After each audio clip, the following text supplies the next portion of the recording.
मैं तो भोले बाबा का दास हूं, दास रहूंगा। इसीलिए मेरे सभी पूर्वज दास हैं। मेरे परदादा शिवदास जी और मेरे नाना रामधन दास जी, मेरे दादा बाबूलाल जी और मेरे पिता उमाशंकर जी, इस प्रकार मैं उनसे ही यह जानता हूं कि सभी नामों में मेरे भगवान भोलेनाथ का साथ है और उनके ही आशीर्वाद से वह आज मेरे मुख से सभी कथा सुन के सुनवा के लोगों का कल्याण कर रहे हैं। इस अद्भुत मास कार्तिक मास में द्वितीय साल में या द्वितीय वर्ष में प्रवेश करते हुए इस कथा को पढ़ रहा हूं। यह बाबा की असीम अनुकंपा है। बाबा, आपने मुझे इस कार्य के लिए चुना, मैं धन्य धन्य हो गया, मैं धन्य धन्य हो गया। काल हरा दुखहरा दारिधरा कष्टहरा हर हर महादेव। हम लोगों ने अभी तक पढ़ा था, कथा तो अनेक हैं कि अभी तक हम लोगों ने पढ़ा था। तत्पश्चात गौस्पद तीर्थ की जाए, जहां श्राद्ध करके मनुष्य गया के 7 गुना अधिक फल पाता है, छूट जाता है। यह क्षेत्र परिधि रूप मधुमती नामक स्थान है। वहां समुद्र तट पर लिंगेश्वर दयादेव तथा सप्तकुप है। वहां श्राद्ध करके मनुष्य गया से कोटि गुना फल पाता है। बोलो शंकर भगवान की। हर हर महादेव। महादेव जी कहते हैं मनुष्यों की चाहिए कि वह कल स्वामी विष्णु का स्मरण करे, फिर सहस्त्र शीर्षा मंत्र में तर्पण आदि करे, विधिवत स्नान करके श्री विष्णु को अर्घ्य दे, गंध पुष्प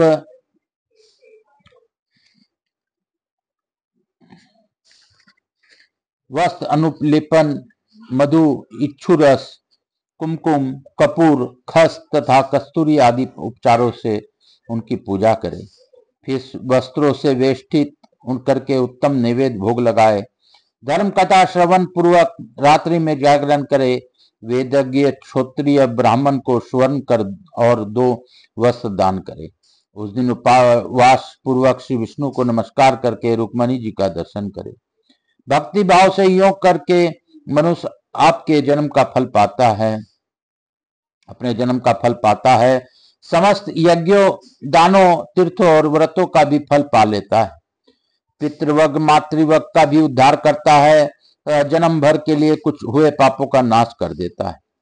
वहां से पश्चिम नयून कुमंती नदी के उत्तम तट पर दक्षिण दिशा की ओर शंखाव्रत नामक तीर्थ है।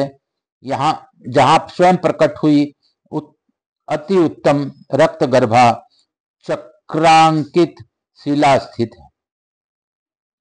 पूर्व काल में सर्वशक्तिमान भगवान विष्णु ने वेदों का अपहरण करने वाले शंकासुर को वहां जहां मारा है, वह विष्णु क्षेत्र कहा गया है। उसी को शंखोदक तीर्थ भी कहते हैं।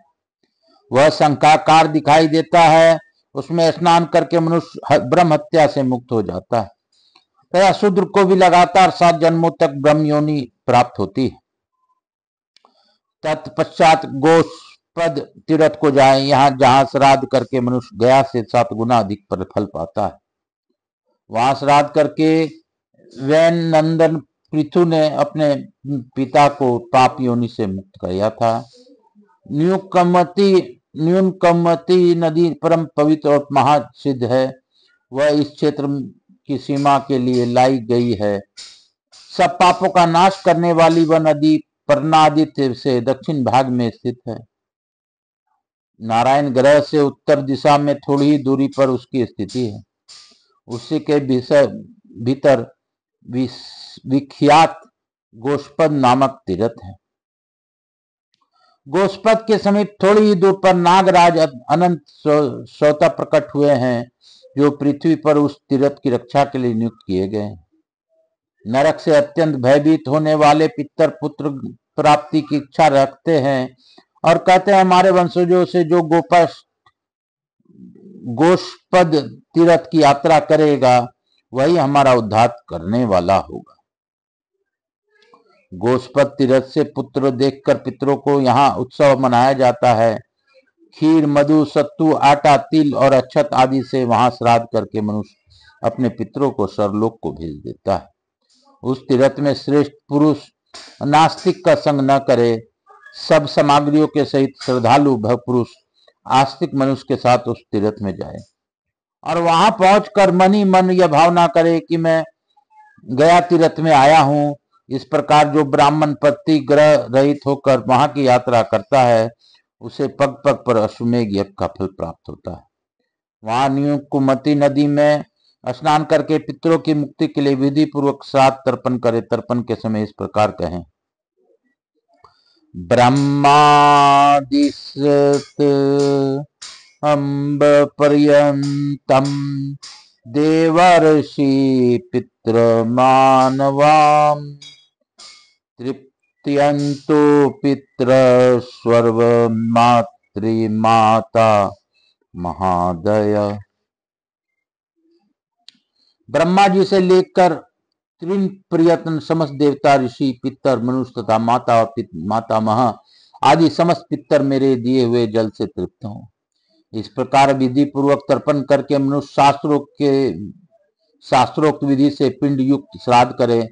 पहले शास्त्र के ज्ञाता निर्दोष ब्राह्मणों को आमंत्रित करके उन्हें अर्घ्य देकर इस प्रकार कहे, कव्य वाडनल सोमो यम स्वेच्छे वार्यमा तथा अग्निस्वाता बहिषद सोमपा पितृदेवता आगंछु महाभाग युष्पम्भ मा भामि रक्षितस्त्व मध्या पित्रो ये च कुले जात सनाभ्य तेषां पिंड प्रदातः मागतोस्तस्मि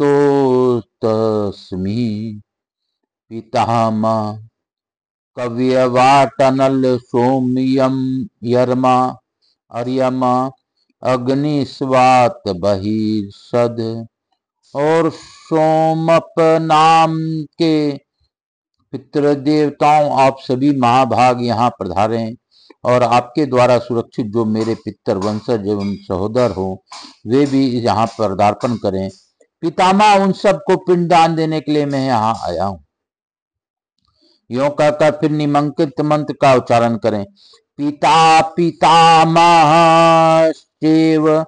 परपितामह एवं तु माता पितामही चैव तथैव परपितामही मातामहस्तपिता च परमाता महाकादय तेषां पिंडो मया दतो इच्छायमुपतिष्ठतु। ओम नमो भगवते भद्रे सोम भौमे ज्यूरूपिणे पिता पितामह पर पितामह माता पर पितामही पर पितामही मातामह पर मातामह तथा वृद्ध परमपितामह आदि जो पितर हैं उनके लिए मेरे द्वारा दिया हुआ यह पिंड अक्षय रूप से उपस्थित हो। सोम, मंगल और बृहस्पति स्वरूप भगवान विश्वंभर को नमस्कार है। इस प्रकार नमस्कार एवं पूजन करके गोष्पद के समीप अनाथ पितरों के लिए पिंडदान करें। उस समय निमांकित स्तुति का पाठ करना चाहिए। अस्तमातु कुले मृता ये च गति येषां न विद्यते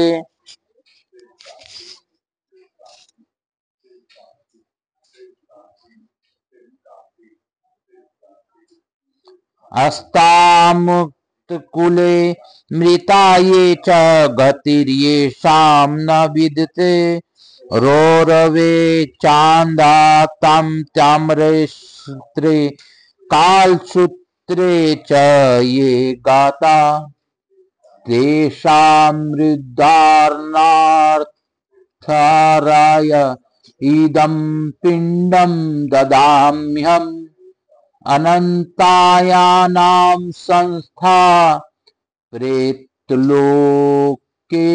ये गता पशुयोनिगता ये च पंछीकीटसरीसृपा अथवा वृक्षयोनिस्थातेस्थभ्य पिंडं ददाम्यहम् ये बंधवा बांधवा व ये जन्य जनमानि बंधवा ते सर्व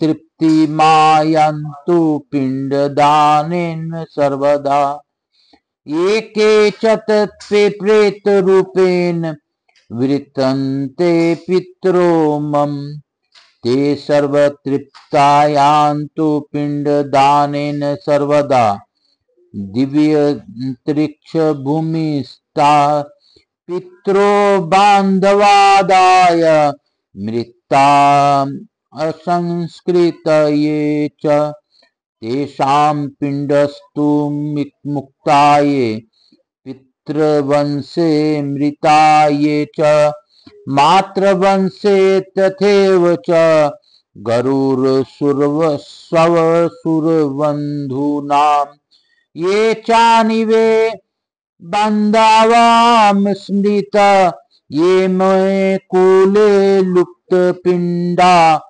पुत्रादर विविजिता क्रियालोपगता ये च जातन्धा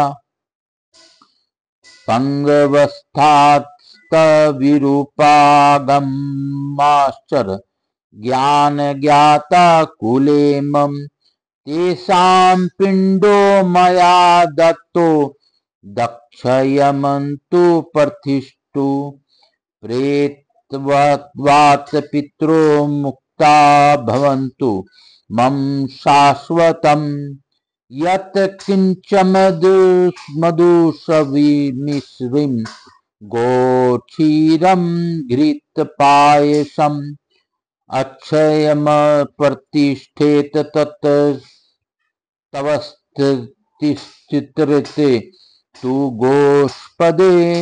हमारे कुल में जो लोग मरे हैं किंतु जिनकी सद्गति नहीं हुई है, जो रोरव अंधा मिश्र और कालसूत्र आदि नरकों में पड़े हैं, उनके उद्धार के लिए यह पिंड देता हूं।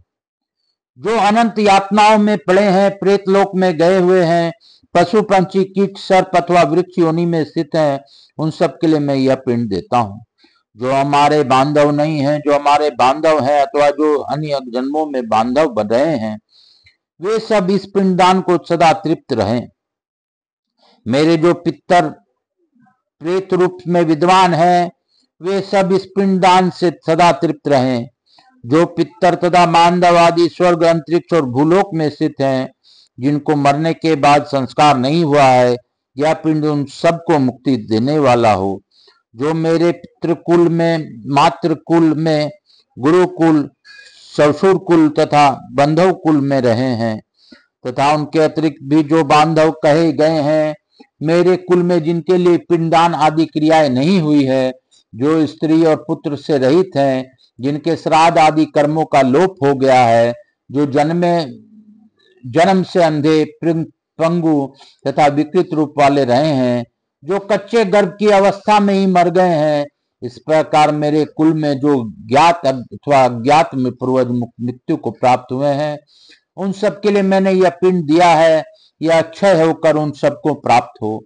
मेरे सभी पितर सदा के लिए प्रेत भाव से मुक्त हो जाए। इस गोष्पद तीर्थ में जो कुछ भी है, मधु मिश्रित गो, दुग्ध, घृत और खीर आदि दिया गया है, वह सब पूर्वोक्त सभी पितरों को अक्षय देकर प्राप्त हो। तदंतर साध करता वह वेद मंत्रों का स्वाध्याय करें, सब पुराण सुनाएं, ब्रह्मा, विष्णु, सूर्य तथा रुद्र संबंधी नाना प्रकार के स्तोत्रों को पाठ करें। इंद्र सूक्त, सोम सूक्त, पवमान सूक्त, बृहत साम, रथसाम, ज्येष्ठ साम, शांति का अध्याय, मधु ब्राह्मण तथा मंडल ब्राह्मण का भी यथासंभव पाठ करें। ये सब स्तोत्र पितरों को प्रसन्न करने वाले हैं। इस प्रकार नियुक्कुमंती नदी में स्नान करके उत्तम गोष्पद तीर्थ में विधिवत पिंडदान करने के पश्चात पुनः निम्नलिखित मंत्र का पाठ करें। साक्षिणा संतो मे देवा ब्रह्माधा ऋषि पुंडगवाम मेदम तीर्थमादासाद्ये पित्राणाम निष्कृति कृता अगस्तोषमी इदम तीर्थ पितृकार्ये सर्वो सुरोत्तमा भवन्तो साक्षिणा सर्वमुक्तश्चामृत्रायात्। ब्रह्मादि देवता और ऋषि श्रेष्ठ मुनिवर साक्षी रहें। मैंने इस तीर्थ में आकर पितरों का ऋण चुकाया है। श्रेष्ठ देवताओं में पितृकार के लिए इस तीर्थ में आया हूँ। आज मैं तीनों ऋणों से मुक्त हो गया। इस बात के सभी लोग आप लोग साक्षी रहें। इस प्रकार उत्तम गोष्पद तीर्थ की परिक्रमा करके ब्राह्मणों को दक्षिणा दें और पिंडों का नदी में विसर्जन कर दें। वृद्धि श्राद्ध में माता से आरंभ करके और गया से पिता से प्रारंभ करके श्राद्ध करना चाहिए। इस तीर्थ में श्राद्ध और पिंडदान करने वाले पुरुष अपने पितरों को विष्णु लोक में पहुंचा देता है। गोष्पद तीर्थ में जो एक ब्राह्मण को भोजन कराता है उसे कोटि ब्राह्मण को भोजन देने का पुण्य मिलता है। पूर्व काल में वेन नामक राजा हो गए हैं। वे मृत्यु की कन्या का पुत्र था, अतः मातामह के दोष से उसमें क्रूरतापूर्ण विचार आ गया। उसने अपने धर्म के पीछे छोड़कर पाप में मन लगाया। वेद शास्त्रों का उल्लंघन करके वह अधर्म में तत्पर हो गया। उसका विनाश काल उपस्थित था, इसलिए उसकी ऐसी बुद्धि हुई कि मैं ही सब यज्ञों और श्रेष्ठ ब्राह्मणों के द्वारा सत्वन पूजन करने योग्य हूँ। इस निश्चय के द्वारा धर्म का उल्लंघन करके वह प्रजाजनों को पीड़ा देने लगा। उसका यह बर्ताव देख मरीचि आदि ऋषि महर्षि कुपित होकर बोले, वेन तुम अधर्म न करो। तुम जो कुछ करते हो वह सनातन धर्म नहीं है। तुमने राज सिंहासन पर बैठने ही समय पहले यह प्रतिज्ञा की है कि मैं प्रजाजनों का पालन करूंगा, परंतु अब उसके विपरीत आचरण करते रहो। महर्षियों के यों कहने पर दुबुद्धि बेन हंसकर बोला, मेरे सिवा कौन धर्म की सृष्टि करने वाला है। पराक्रम, शास्त्र, ज्ञान, तपस्या और सत्य के द्वारा मेरे समानता करने वाला इस भूतल पर कौन है। तुम लोग मुझे धर्म की उत्पत्ति का स्थान समझो। मैं चाहूं तो इस पृथ्वी को जला सकता हूँ, संसार की सृष्टि कर सकता हूँ और सबका संहार भी कर सकता हूँ। गर्व और उदंता से मोहित हुए वेन को जब वे किसी प्रकार से समझाने में सफल न हुए, तब सभी महर्षियों ने कुपित हो अर्थवेदीय अभिचारिक मंत्र के प्रयोग से महाबली वेन को मारकर उसकी बाई भुजा का मंथन किया। उससे एक छोटा सा काले रंग का पुरुष पैदा हुआ। वह भयभीत हो हाथ जोड़कर सामने खड़ा हो गया। उसकी और देखकर मुनियों ने कहा, निषिद्ध बैठ जाओ। इससे वह निषाद कहलाया और निषाद वंश का प्रवर्तक हुआ। उससे तुम्बर और खस आदि अन्य जो घीवर जातियां उत्पन्न हुई। उन्होंने विंध्यगिरी को अपने निवास स्थान बनाया। फिर उन महर्षियों ने वेन के दाहिने हाथ को अरनी की भांति तथा उससे सूर्य और अग्नि को भांति पृथ्वी पैदा हुए। उनका शरीर बड़ा तेजस्वी था। उन्होंने लोक रक्षा के लिए आज गौ नामक धनुष सर्पों के समान बाण, खड़ग तथा कवच धारण किया। उनकी प्रकट होने पर सब प्राणी हर्ष से भर गए। वेन सरलोक को चला गया। तदंतर नदियां और समुद्र भांति भांति के रत्न लेकर राजा पृथु का अभिषेक करने के लिए उपस्थित हुए। ऋषि और देवताओं के साथ भगवान ब्रह्मा जी भी आए। अंगिरस देवताओं ने प्रतापी राजा पृथु को राज पद पर अभिषेक किया। उनके राज में पृथ्वी बिना जोते बोए ही अन्न पैदा करती थी। चिंतन करने मात्र से ही मंत्र सिद्ध हो जाते थे। सभी गौवें कामधेनु थी और वृक्षों के एक पत्ते से मधु को प्राप्ति होती थी। राजा पृथ्वी को देखकर प्रसन्न हुए। महर्षियों ने प्रजाजनों से कहा, ये वेन नंदन राजा पृथ्वी तुम सब लोगों को जीविका का प्रदान करेंगे। यह सुनकर प्रजाओं ने महाभाग पृथ्वी का सत्वन किया और कहा, आप महर्षियों के कथनानुसार हमारे लिए आजीविका की ये व्यवस्था करें।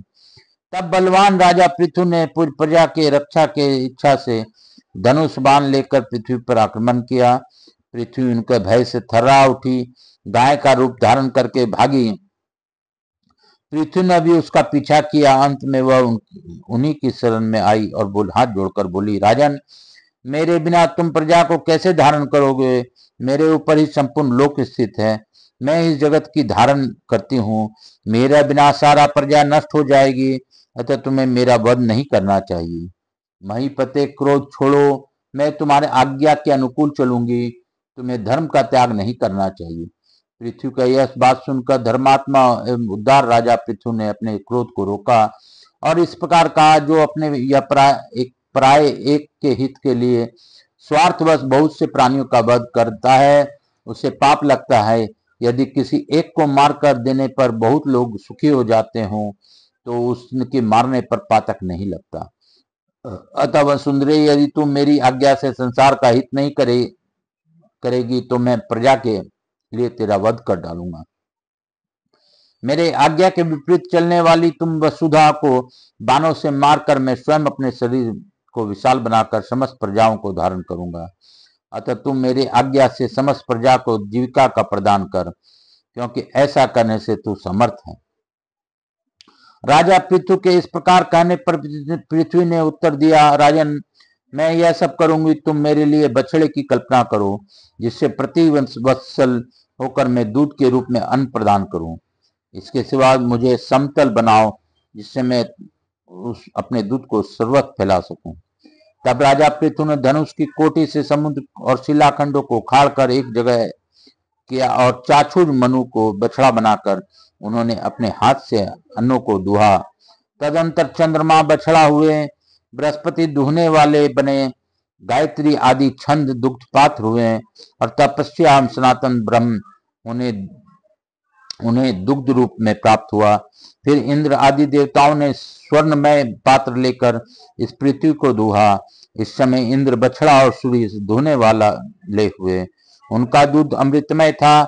इस प्रकार पितरों ने भी चांदी के पात्र में अपनी तृप्ति के लिए सुधा रूप दुग्ध का दोहन किया। उनके लिए वे वस्तवत मनु बछड़ा और अंत तक दुहने वाले थे। असुरों के लोहे के पात्र में माया शक्ति का दोहन किया। इस समय दूध दुहने वाला द्विमूर्धा और बछड़ा विरोचन था। उस माया रूप दूध से ही दैत्य आज भी मायावी हैं। नागों ने तक्षक को बछड़ा बनाकर तुम्बे के पात्र में विष रूपी दूध दुहा। इस समय वासुकी दुखदा थे, इसलिए सर्प बड़े वसीले होते हैं। यज्ञ और पुण्य जनों में कुबेर को बछड़ा बनाकर कच्चे पात्र में अंतर्ध्यान शक्ति का दोहन किया। उनके दो गुद्दा थे, रजत नाग। राक्षसों और पिशाचों ने भी पृथ्वी से कपाल रूपी पात्र में रक्तमय दूध का दोहन किया। उनकी ओर से सुमाली बछड़ा था और ब्रह्मोपेत कुबेर दोगधा। गंधर्वों और अप्सराओं ने चित्ररथ को बछड़ा बनाकर कमल के पात्र में उत्तम गंध का दोहन किया। मुनि पुत्र रुचि उनकी ओर से दोगधा हुए थे। पर्वतों ने पृथ्वी से मूर्तिमयी औषधियां तथा भांति भांति के रत्न को दुहा। उनका बछड़ा हिमालय दुहने वाला मेरुगिरी तथा पात्र हिमालय था। वृक्ष और लता आदि वनस्पतियों ने पलाश का पात्र लेकर पृथ्वी को दुहा।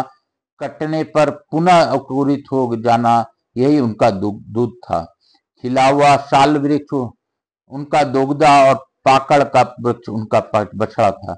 इस प्रकार समस्त लोगों के हित के लिए राजा पृथु ने सब का धारण पोषण करने वाली इस पृथ्वी का दोहन किया। उन्होंने धर्म से भूतलवासियों का रंजन किया, इसलिए उन्हें राजा कहा गया।